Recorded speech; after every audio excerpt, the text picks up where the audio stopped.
My name is Austyn Montgomery. I am 16 years old. She's a fighter, like her mom was. She's a very determined young lady. I used to run a lot. I was a runaholic, I guess you could say. I was very athletic. I played volleyball. I would go swimming, stuff like that. I was just all around athletic. We were heading to Borger for a day of fun. And I was just thinking, this is going to be a good day of fishing. It's a different lake than we've always gone to. Just all around a good day. I never would have thought that it would have turned bad that day. And I was out in front of them on my motorcycle, and it was my wife, Nova, Austyn, and Austin's boyfriend, Braden, were behind me in our pickup truck. I fell asleep in the back seat just because I was super tired. It was early in the morning, and I always sleep in the car, no matter what. Even if it's a 10-minute drive, I always sleep. On the road, I woke up to the truck rolling. And when I got to Rawls, they were not behind me. And when it landed, I was freaking out a little bit. And my mom was still conscious, and I was like, "Mom, we just wrecked." And she said, "I know."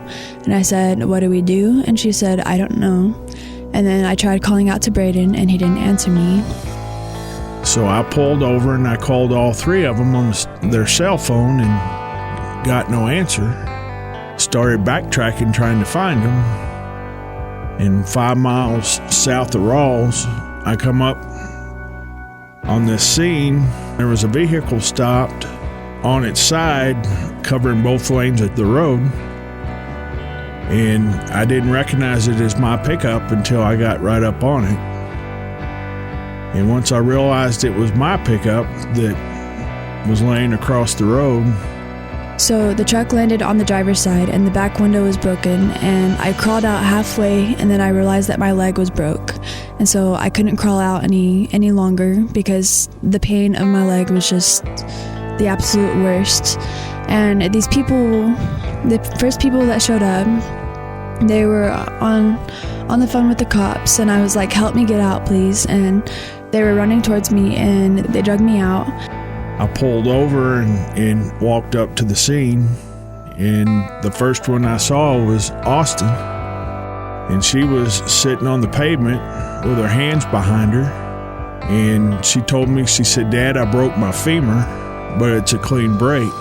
And how she knew that it was a clean break, I don't know, but she was right, it was a clean break.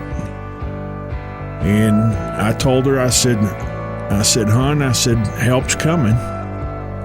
There was a sheriff's deputy there, and I left Austyn and I went up to the pickup.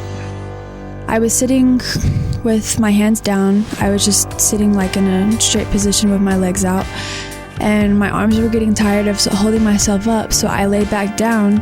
And when I laid back down, I couldn't breathe, so I sat back up, and when I sat back up, I started coughing up blood. And Braden was bleeding out. The sheriff's deputy told me, he said, "You need to talk to your son. He's not going to make it." So I started talking to Braden, and he couldn't talk to me, but I know he heard me. About a week before the accident, Nova and I were talking that Braden was by far our favorite boy that either of the two girls had brought to the house. I looked at Braden as a son. The four of us had a ball. We had a ball the day before. And the day before, we laughed and laughed and laughed. And I cherished that day forever. Braden was bleeding out. The sheriff's deputy told me, he said, "You need to talk to your son. He's not going to make it." So I started talking to Braden. He couldn't talk to me, but I know he heard me. Nova heard me talking to him, and she said, "Les, you got to be calm. You got to be calm." I said, "I am, hon." I asked her how she was, and she told me that she wasn't good, that she couldn't feel her left side. And I told her that help was coming. And about that time, the paramedics showed up. And my arms were getting tired of holding myself up, so I laid back down. And when I laid back down, I couldn't breathe. So I sat back up, and when I sat back up, I started coughing up blood. And about 5 minutes after that, the ambulance came, They put me on the stretcher and got me in the ambulance and was working on me, and I was going in and out, in and out, in and out, and I heard that somebody had died, and I knew that it had to be Braden because he wasn't conscious, leaving my mom to be the only one that I knew to be alive, because Braden wasn't answering when I was calling to him, and he wasn't answering my dad when he showed up. My mom was perfectly fine talking and everything. The jaws of life finally came out, cut her loose. By that time, I was watching the ambulance because Austyn was in the ambulance. 2 AeroCare helicopters showed up on the scene. When I walked up to the ambulance that Nova was in, I knew it was bad because they were giving her chest compressions. And about that time, both helicopters, the engines quit on both helicopters. And I thought, oh my, I've lost both of them. And about that time, they came up and told me that Nova had passed. And I said, well, I guess my daughter's passed too. And they said, no, we're fixing to flight her out. They asked me which hospital I wanted them to take her to. And I said, I want the best care for her. So we ended up at UMC. They flighted her out, and I had to stay for a while. When I got to UMC, she was in pretty bad shape. Dr. Todd told me that they had to work really hard to get her to stabilize, and had told me that she had low oxygen saturation for about 20 minutes.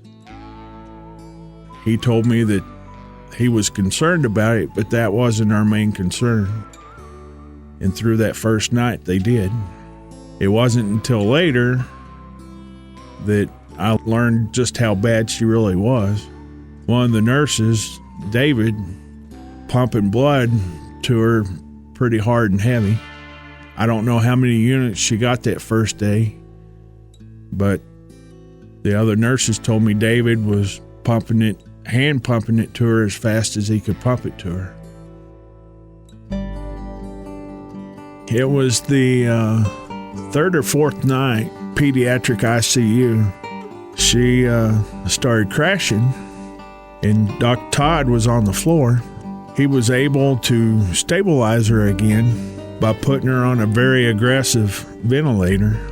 And at that time, Dr. Todd had talked about air flighting her to Cook's Children's Hospital to go on ECMO. The next day, she was slowly crashing again. My oldest daughter, Shelby, asked Dr. Tiva about ECMO. And Dr. Tiva called Dr. Hirsch, and Hirsch came up and looked at her and decided that she did need to go on ECMO and that he was wanting to do the procedure at UMC. I later found out that Austyn was the first teenager that has ever gone on ECMO at UMC. And so when I woke up on the 6th floor, I had a face mask on to help me breathe, and I was so confused. I had thought I was in a different accident because there was a space between the time that I was in the ambulance at the accident and the time that there was a black space between the emergency room and the ambulance. And I thought I was in there for a totally different reason, and I thought I had lost my bottom jaw because it was just covered in blood. I was put medically induced coma for 3 weeks, and they tried to take me out of it for 1 day. And I was just so paranoid, so scared, so they had to put me back on it because I was starting to fail. My lungs were starting to collapse again. The medically induced coma was very hard to see. Her sister and I never gave up hope. Watching her come out of the induced coma was a hard thing to see too. She was down for so long that the drugs do some weird stuff to the mind. And she thought she had lost her bottom jaw, and that was tough to see. Because I thought I was in there for a totally different reason. And it was just my sister and my dad in the room when I first woke up, and I was like, where's Mom? Why isn't she in here? You know that wreck that you were in? And I said, yes. And they said, she didn't make it, and neither did Braden. And I said, I knew that Braden had passed, but I didn't know Mom had passed. And they were like, how did you know that Braden passed? And I said that I heard it. I don't know when I heard it, and then I later figured out that I heard it in the ambulance. I still didn't know why I was in the hospital. Like, I just thought I was in there because of my bottom jaw. I was freaking out because I couldn't breathe. I was having so much trouble breathing. I kept on telling them to kill myself, like, let me go, because I was on so much medication that it was making me think of certain stuff that most people wouldn't. They were just like, no, you need to push till tomorrow, live each day as you can. And the drugs that I were on were making me think so crazy. I had so many dreams, and I remember them, and I can't even explain them because they're just so crazy. My lungs were starting to collapse because my ribs were broke. I broke like 4 or 5 ribs, and it punctured my right lung, which led it to collapse more than my left. So once they got my right lung back and working, my left one would collapse, and then once they got that fixed, my right one would collapse, just back and forth. It was like being in the movie Groundhog Day. Some have asked, they must have been long days, but they really weren't. It seemed like I would wake up and walk over to UMC from Ronald McDonald's house, and then the next thing I know, it's time to go to bed again. The 42 days I would do all over again for her. I mean, it wasn't hard at all being there for her. I would encourage anybody to give to Children's Miracle Network because they do fabulous things for UMC. They purchased the ECMO machines that were used on Austyn. I benefited from some of their purchases for the Ronald McDonald Room. If you haven't seen Ronald McDonald Room, like a living room in your house, has a TV and a comfortable sofa and chair and a small kitchen. And there's times where your child's in PICU and you need to get away from it, and it's a blessing to go over there and just sit. A lot of times I would go over there and sit and just think. Austyn got to benefit from the teens room. The last few days we were at UMC, we went into the teen room and watched movies. When I finally went, I watched Mary Poppins, and I was so excited because, I love Mary Poppins, but I fell asleep while I was watching it, which was okay. It was better than a hospital bed. Movies were brought to her room with a TV on a little cart that was purchased by Children's Miracle Network. The playroom for the smaller ones is a fabulous playroom. I would highly encourage anybody to donate. It's a worthwhile donation, I promise you. The doctors and the nurses at UMC are amazing. They are the reason that I'm alive. They're just amazing. The pediatric floor was the place that I stayed pretty much the whole time. And so the nurses knew me really well. They know my whole life story because I would always text it, because I wasn't able to talk with the trach, so I'd always have to type it on my phone and be like, look, read it. And so they became really close to me. So every time that I go to Lubbock, I have to stop by and go say hi to them. No matter who is working, I always had to say hi. I made such an impact on them that they even came to see me at Trust Point, which is the rehab facility that I stayed at. People should give to Children's Miracle Network because not only does it save people's lives, it gives the children a chance to be a kid again.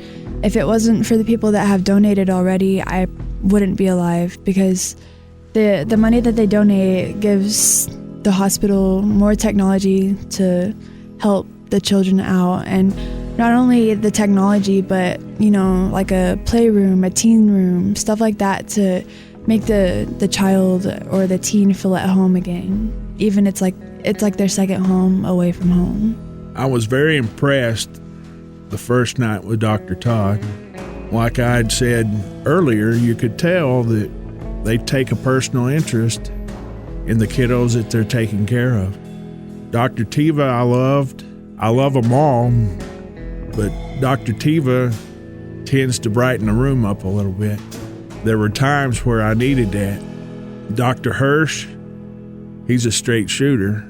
He told me what to expect, and some of the things he told me I got to see, like bleeding out with ECMO. I would rather know that ahead of time. All the nurses on both floors, the PICU and CICU, I can't say enough about.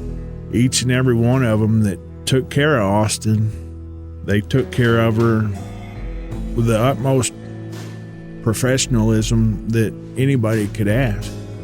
I know that nurses tend not to try to get attached to patients, but as long as we were at UMC, we all got attached to each other. And we have that bond today.